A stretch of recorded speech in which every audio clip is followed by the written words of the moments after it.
Eu preciso te fazer uma pergunta que vai queimar em sua alma, porque ela toca na ferida aberta da sua vida e da sua família.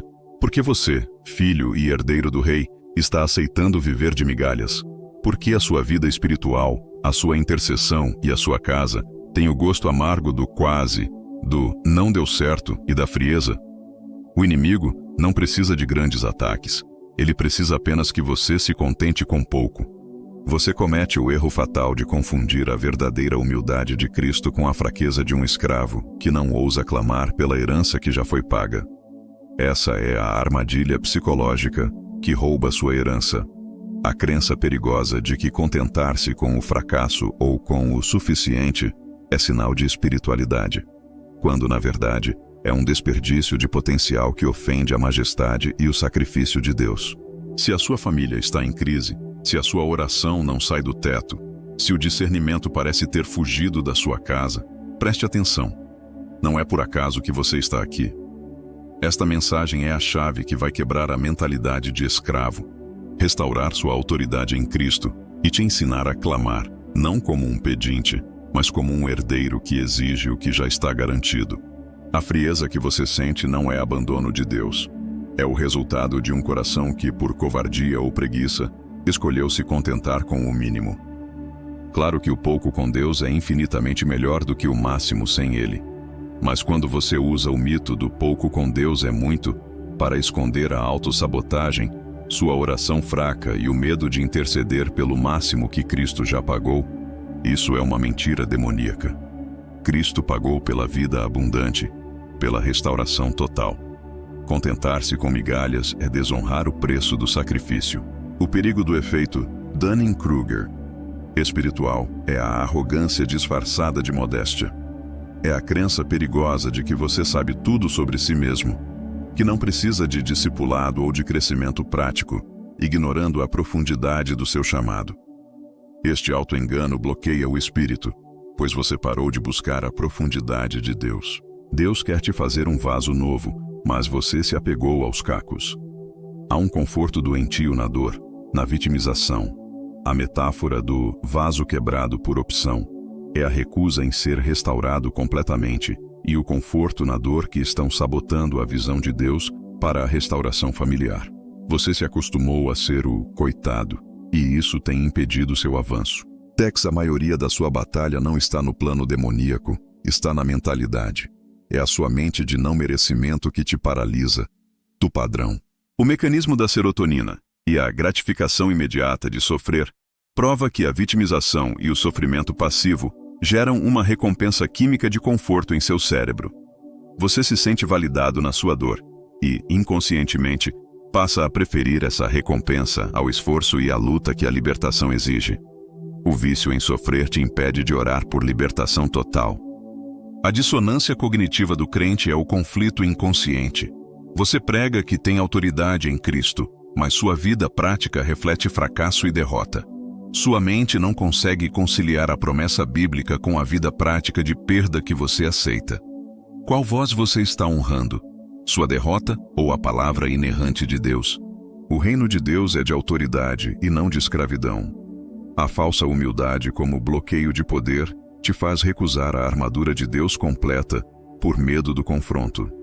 O verdadeiro humilde sabe quem é em Cristo, reconhece a autoridade que lhe foi dada e se veste para a batalha. Pare de justificar sua covardia como sendo a vontade de Deus. Deus odeia a derrota passiva. O pecado silencioso é o que você deixa de fazer por medo e falta de ousadia. A Bíblia revela que a preguiça espiritual e a recusa em lutar pelo máximo, o ótimo é inimigo do bom, é uma ofensa grave a Deus. A fé é ação e a inércia espiritual é uma afronta ao Espírito Santo. Pelo efeito Galateia no clamor, se você espera pouco da sua intercessão, seu cérebro e seu espírito entregam pouco. Sua fé é a sua expectativa urgente. Para reverter isso, você deve clamar com a expectativa de quem já tem a vitória, porque ela foi garantida no Calvário. A sua oração deve ser um reflexo da sua certeza, e não da sua dúvida. O padrão de Balaão é o engano de justificar a falta de ousadia e o discernimento bíblico como sendo vontade de Deus, para evitar o confronto espiritual. Você sabe o que precisa fazer, mas usa a desculpa da humildade para não lutar e manter a sua zona de conforto. Não use o nome de Deus para cobrir a sua covardia. Chegou a hora de levantar a sua voz.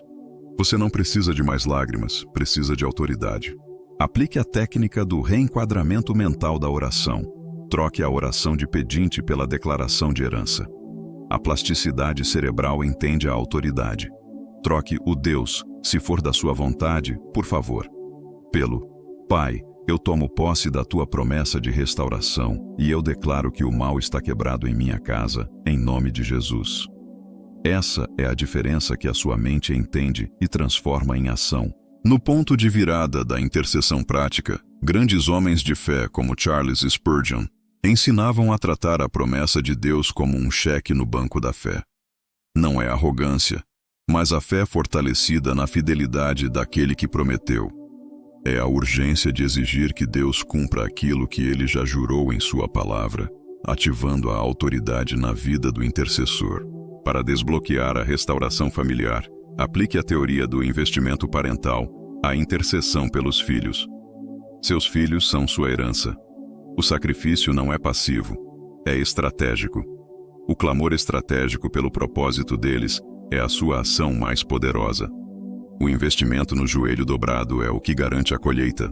Olhe para o céu. Você foi chamado para ver a batalha de cima com discernimento de águia. O alerta final de perda é este.